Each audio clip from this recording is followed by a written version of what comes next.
In the beginning, Max sings a song, dunks a basketball, and then is cheered on by his peers. I think my dad was making a comment on Black exceptionalism and how some people believe that performative assimilation is the best way to get by.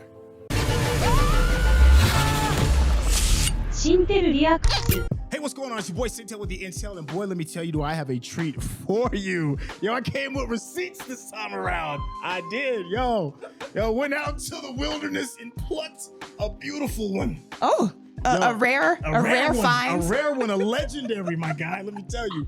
Let me introduce you to Maurice P. Kerry. Good morning. Wow, you guys are amazing. What? The intro, thank you. I got confetti raining in. Right? Yo, this has been an absolute privilege because you have taken part in what I think is one of the best social experiments in film and television that I've seen probably since The Wire, and that is the show Atlanta. That show is absolutely one of my favorites. We talk about it all the time, how there's so much to like dissect and discover. So it's the best conversation series I think that we've had so far. Yeah, absolutely. And not only is it one of my all-time favorite series, you happen to be on one of my top three, one of my top three episodes. I don't want to say the other two just yet, but one of my top three episodes. That's right, the goof that sat by the door. The goof that sat by the door. Give me all of the knowledge, all of the information, all the things I want to hear that you can't tell anybody else.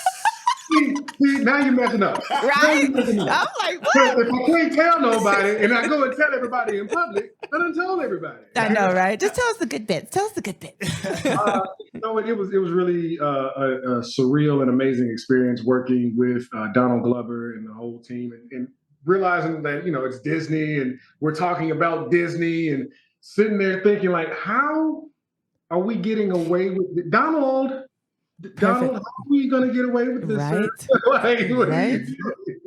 Now, I don't want to spoil anything for people who haven't seen it, and I don't want to spoil anything for people who have seen it and are still like, is this real? I just want to leave them right there, stay right in the middle. You're confused. But it really was amazing. Like, Donald was so cool. Donald Glover, aka Childish Gambino. Was, like, when I say cool, I don't mean it as a euphemism. I don't mean it as, that's cool. No, I mean that dude was cool. Wow. Right. Just a vibe. When exactly when I would say my line or say what I needed to say, his response would be, "Yeah, man, that's cool." Yeah, man, that's dope. Bro, come on, bro. Gotta get some feedback. Nah, bro, can you put some bass on that, baby? I can only imagine, I think he's one of those type of creators who is so far ahead of his time that we're not going to really fully appreciate his work until like years later. I think he's at his artistic pinnacle right now. It feels like, and you got a chance to like be in that creative space. What was like the auditioning process for this? It was like any other audition process, really. I don't know if everybody knows about like co-star, guest stars, series regulars, leads, things of that nature. But this was presented to me as a co-star role, just a small, and co-stars are typically five and under. They're typically 5 lines under. Hey, would you like your coffee, sir? I'm out. So I approached it in that manner. But as I was reading it and I saw how much they were giving me, I'm like, wait a minute. This is a meaty role. That's right. Because you could see in the episode, my character's really telling a story, and he's actually telling a story that resonates with a lot of people. Loss of not only their parent, but in our community, a father. Our father's not being around, and I grew up like that. My mother was always 100% always around. My dad came later on in life, and I was able to take that experience and apply it. So when you see me, doing my thing on the screen, I'm not actually in my head. I'm actually telling my story, and that's why it came. And that's the way I approached it during the audition. Was I decided to up here tell my story and talk about my father and talk about, because I'm a full-time single dad, I also have the insight of the other side of it, of being there to pick up the pieces when the other parent is not around. So I had both sides. So for me, the audition was personal. Is the word. Very, very personal. So yeah, so it sounds like it really resonated with you, and then you were able to use that emotion and that experience and kind of pour it into your audition. And I think that's what made it really authentic. Yeah. And even as we were watching it, you know, it seemed very authentic. And I think that both of us could pull something from it also with our own personal experiences as well. So I think that's why it really resonated. Yeah, I think your performance was absolutely necessary in order for this part of the storytelling, because it adds a lot of levity. That's the thing about his projects, because you know, you're either, you don't know if you should be laughing or you know you should be crying, right? You know, it's a weird space to kind of like to participate. And you added that your character added that piece of levity to like kind of get us more grounded. Right. Once I saw it, I realized I was sort of playing the straight man. You know, in comedy you have the comic and then you have the straight man. I was playing like the straight guy. Like it really did sort of balance things out, and it was so much fun, because I'm sitting there reading the script. And I'm seeing Brian McKnight. Sinbad up in here. I'm like, oh, Brian. So I grew up on Brian McKnight. Yeah, I did too. Yeah, I did too. The next Brian McKnight, I used to sing. Yeah. And I swore I was gonna be the next Brian McKnight. And then he's in the episode, I'm like, I know, right? He was all gray bearded up. I was like, oh shit. Right. Somebody granddad. Right? Come on, anytime. Let me ask you now. It's been, I've read, and based on NDAs, I want you to, obviously, you know, you can only say what you can. I heard that the shooting was done during the time of COVID, right? Absolutely. Yeah. Okay. Now, as from an actor standpoint, how does that change the set, and how does that change your preparation and shooting and all of that? What's that like, filming in a time of COVID? It's very careful. Very, very careful, and it's very it's not as close, and it's not as, hey, how you doing? It's more like, what's up? You know what I mean? Yeah. And, I didn't even give the dap at that point. Right. You know what I mean? And so like with this, luckily it was done interview style, and so Donald, he was actually far away. They had a camera in front of me, and he was like way off in Video Village, and I could see his face in the camera, and it was just like that. There was nobody around me. And if they were around me, then it was masked. But before that, it was nothing like that. It was just, hey, you know, it was more personal. So I do miss, you know, just humans are meant to interact. We're not supposed to be separated, and so I do miss that. So it did make a huge huge difference, and I look forward to when all of this is over and we can be friends again. I know, when Donald can come up to you in your face and say, "That was cool, man." Yeah, that was cool. He's like our generation's Billy D. Williams, right? No. Listen, let me tell you about this. It's so funny you said that. Let me tell you what happened. So Donald he's so humble. The dude is so humble. He's so cool. And so when I was walking into the building, he was walking out, and he stops me. He goes, "Hey, you're Maxwell," and I go, "You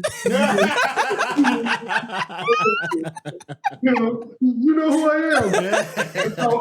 And so he goes, "This is what he says." And in my head, I'm gonna say it exactly how I said it in my head. Y'all forgive me, but he said, "Hey, I'm Donald Glover," and in my head, I'm like, "What the fuck, I know who you are." Right? Really? Come on. And so I was like, "Yeah, you know, I'm Maurice Kerry." He's like, "Great, we're gonna do this, and the other." And I was like, "Look, man, I know who you are. Okay, I'm Landos with Lando. You understand?" You know, so it was just too funny, man. But he's a humble dude. He actually introduced himself, and I'm like, "I've been listening to your music for years. It's actually in my workout playlist, but I didn't want to say all that." Yeah, you know? yeah. Just, I wasn't that cool. But yeah, just hey, how's it going? How's it going? Cool. Yeah, that was dope. It was like Prince, you know. Don't look at his eyes. You looked in his eyes, didn't Oh yeah. Oh no. I'd have been like, I know it's over here. Oh, chill out. It's over here. All right. Well, you brought up something that's interesting to me, and that is you're a fan of some of his earlier and previous work, and Donald has gone through. For me, if this is my opinion, he's gone through a lot of transitions in his life, artistically, everything from his music to where he is Writing now. And his writing, and television, and it feels a lot of people, especially the Twitter space, is saying, and I agree, that maybe possibly this project regarding the Goof could be a parallel of his own personal life. Any thoughts on that? I think it's a parallel on his life, and I think it's a parallel on many lives, because it's also a parallel on my life. And I think that is the genius and sadness of it, because he's not saying nothing that thousands, millions of us can't relate to. We relate to that. Like I could say he's telling my story, because I grew up. So I used to rap too years ago, and I would say one of my lines in my raps would be, "I was born in the hood but raised in the woods." You know what I mean? And so I got it. Even in his music, he says he always talks about the duality: black music, white music, this and that, and you talk white but you do this, and I'm like, I got that all my life, so I can absolutely. But you see what we're doing right now, though. Right? We're talking. Right. We're conversing in a way that people understand. We're having a dialogue. So I would get that, even my family, you talk so proper. And I went through a period, even in the episode, when there was the parallel between Blaine and Antoine Merriweather, three snaps, Yep. the Z formation, and then Nino Brown, and I grew up in that era. I didn't lean toward Blaine and Antoine. I leaned more toward Nino Brown, because I didn't have a dad around, and I was trying to figure it out on my own. And music and movies and television is what I was using to guide me into how to be a black man, and that was not the right thing. I was trying to figure out how to be a black man, not realizing I was already that. And I think that was a lot of that. In the episode, in the episode, there was a lot of that. So I 100% resonated with it, because it's like he's talking about me.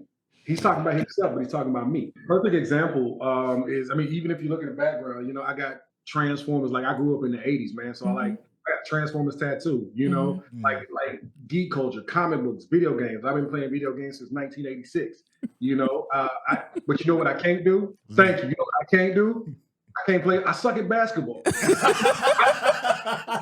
know what I'm saying? I don't know how to play spades, but I play Uno. Come on. Wait, what about dominoes? Dominoes? I don't even do dominoes. You see them tropes? I ain't didn't get them. Sure didn't. But we go play some Final Fantasy VII, some Super Mario Brothers. What you want to do? I hear you. I'm like this. I feel you. We both went to the AUC. Clark, Atlanta. Morehouse. Hey, congratulations. Thank you. But the thing is, like, a lot of times people come. Atlanta is a destination. It's a destination city for just blackness in general. There's a few cities like this: DC, Atlanta, Baltimore. 95. Yeah.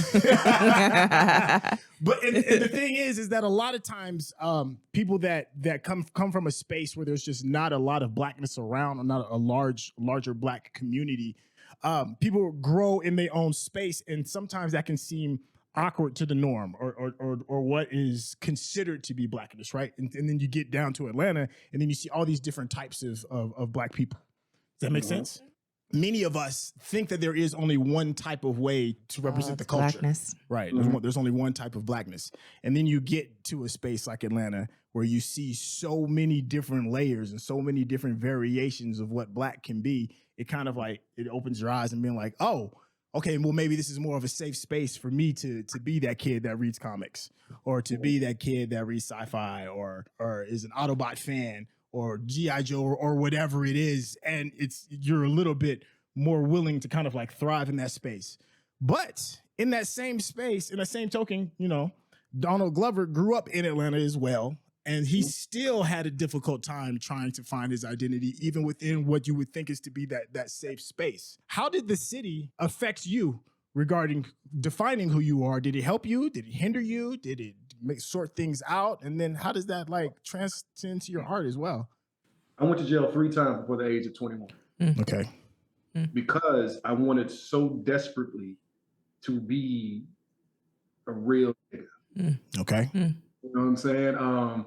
My family, I come from a long line of pimps, bootleggers, drug dealers, killers, G's, thugs, you know what I'm saying, felons. And that's not a flex, that is a statement of fact. Okay. And I wanted, as a young man, I wanted so desperately to be cool like them, because that's what I was told was cool. You know? Not even necessarily by them, but by society. You know, you ain't a real if you ain't been to jail. Okay.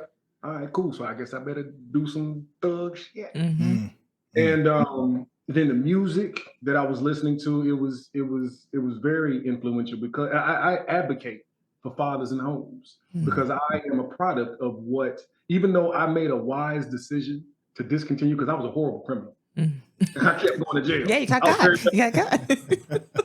Very, very bad. Yeah. I ended up joining the Marine Corps, which straightened me all the way out. It affected me in a negative light, because I wanted to be that, because that's what I was told was even in high school. Oh my God, even in high school, I was the lame kid. You know, I was quasi-popular. People knew of me, but I didn't hang with them. I didn't go out with them. I didn't play the sports. I was in chorus. I was in theater. I was in clubs. I was the kid that the girls liked, but they liked secretly behind. They'd be like, look, I like you, but don't tell nobody. Don't tell nobody. You know? And then dudes be want to fight me because you could tell that girl liked me, but you know, so it 100% affected me. But luckily, I'm very analytical and I think things through. And I realized that this is not the way. And one of the people, and I hope to meet him one day just to shake this man's hand, CeeLo Green. And he did a song, it's on the Goody Mob album, it's called The Experience. And just when you in your free time, spare time, I want you to go back and listen to those lyrics. Okay. I listened to those lyrics. I realized he was talking to me. There was a line in there that said, it was very much at the end of the song, it said, so many black men out here trying to be niggas. Keeping it real to the point that they're dying to do this. Fact is, you ain't a nigga because you act how you act, or you ain't a nigga because you black. You ain't good because how you act. And I was like, damn, that's me. Like, I was wearing ice and jewelry, and I just, now I try to speak to teenagers, young men, like, hey man, like a lot of the stuff y'all thought was cool is really not cool. It's actually very detrimental to your mental health. You realize it. You'll figure it out 10, 15 years from now when you're like, why am I like this? And then some people don't have the strength to look inside and go, this is why. If I ever get an opportunity to meet that man, I just want to shake his hand, because he had a hand in kind of steering me in a better direction. I absolutely understand. Making me think. You know, it sounds to me like you've personally gone through like the hero's journey, right? And where you started is not where you are, and you've got this incredible arc, right? You stay in trouble trying to figure out who you are.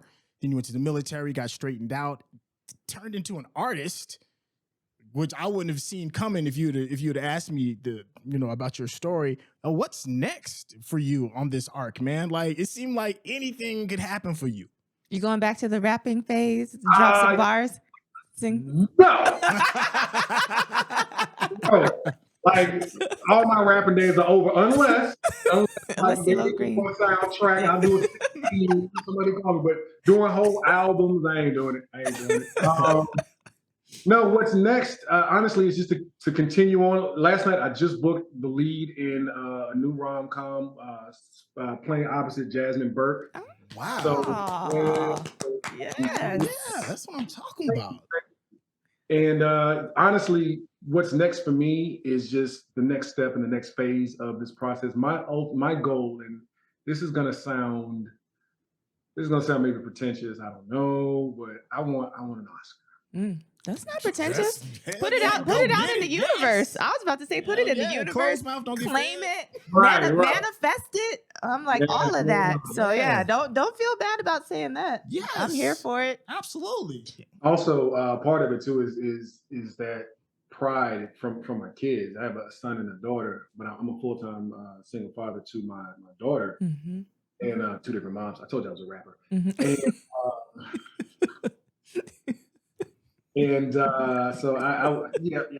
So He's like, yeah. go ahead and get that out right now. And so I just that pride that they feel when they talk to their friends or when like my daughter, when she sees the interviews or she hears things and like, did they just say it? Like, okay, so like Lisa Ray, I did a film directed by Lisa Ray. It's called The Pink Fight. It's on BET. Mm-hmm. I was watching the interview with her or whatever, and then she was saying something, and she goes, "Shout out to Maurice P. Kerry," and my daughter goes, "Where's my daddy?" Every time she hears her daddy's name out of somebody's mouth, I see her face light up, and it makes me feel good. Do yourself a favor. Go to IMDb and look at this brother's credits. Look at this. It look like It's a long list. Yeah, I'm like, it's a long list. Long just list. Keep rolling and rolling. Look, I know, like I said, we have to respect NDAs, but there's even stuff in here like Black Panther. I know you can't talk about it. I know you can't. I know. I want you to break that NDA rules. And look at he's like this. He's like, oh no. He's like, you ain't messing up my chances at a Wakanda Part 5. That's No, what I'm okay. saying. Look, Right. look. Killmonger got a brother somewhere. Right? No, but I'm just saying. I mean, that's just one of your many credits. As somebody who definitely respects the actors' hustles, because golly, that is a hell of a grind that you fellow thespians go through, and to see that list of credits is just bravo to you, man. It's just so deserving. Just a quick shout out, man. I don't know if anybody want to catch me on, but I'll be on another show next week. Monarch on Fox. Okay. Oh, absolutely. So have you seen Empire? Y'all remember Empire? Oh, Yes. of course. Wonderful show. Of course. Mm-hmm. This is Empire with country music. With country Really? music. Huh. Are you singing a melody or two in I am not. I mean, hey, brother, you got you said, What? you got You a said- breadth wait, of talent. We don't know. You said you were like Brian McKnight's little brother, so I was just trying to see. I was trying to see, if you were, singing a little. We think my track is short. Turns around. So Monarch, that should be pretty good. Okay. I'm excited. Yeah. Fox and Hulu, and it's starring golly, I know Susan Sarandon and it's a bunch of other people. Oh, like, nice. whatever, I can't remember their name off the top of my head. I'm so sorry. That's all right. You said Maurice P. Kerry and Susan Sarandon, so we're good. Boom. Yeah. Boom. There we Boom. Hey, is there a producer or director or a writer that's on your bucket list, that's on your wish list that you'd like to work with? Going back, I grew up in the 80s, and I grew up on Rocky. Mm. 1, 2, 3, 4, and Creed 1 and 2. Mm-hmm. Mm-hmm. So y'all know who I'm about to say. Sylvester Stallone, that's one of my because I take so much from Rocky that people be like, that's like, what are you tripping? It's his fight and his passion. Like Rocky was not a good fighter. I think we can all agree he was not a good fighter. At least No. not the first one. He was not. No. Put them hands. Yeah. Yeah. How put the paws on him? The two-piece. Yes. 2, 3, 4, 5 with a Piece. biscuit, That's right. jam, honey. Hottie sauce? No, I'm kidding. Okay, go ahead. No. You lost me. I'm sorry. Sorry. Okay, I'm sorry. Okay. Yes. But Rock kept going, and then I joined the Marines, and it's the same thing. They were like, just keep going. It's going to hurt. Keep going. So I take like I grew up on that idea, and then I was trained on that idea, and then it's been serving me all my life. So it's kind of almost like full circle. Like, man, I was watching you when I was a kid. Now that I work with you, you know, it would be amazing to work with Sylvester Stallone. So, Okay. I can hear Eye of the Tiger like crescendoing right now. Is like we're saying, I love that. That song gets me fired up. those horns, Oh yeah. Oh yeah. Every time, me and my mother, like every time, look, I want to jump up, but I promise I got on pants. But them horns hit, my mama be like, wait, you should go up the stairs like this. Like, oh yeah, I'm here. I don't care. I'm there. Eye of the Tiger, thrill of the fight. Okay, sorry. Oh no, that's perfect. So all right, so with that being said, are you going to be checking out some of these Creed movies? Absolutely no.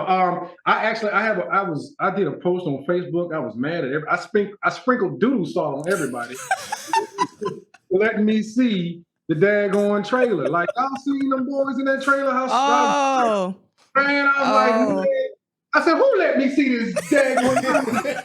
You see, when you emailed me, where was I at? In the gym. wait. He showed me the picture of oh my God, it's the actor from Love Country. Oh, Majors. Yeah. My! He showed me some of his pictures, and you know he had to kind of take the phone away. He said, "I said, I said, send me a couple of those." He was like, "I ain't sending you these pictures."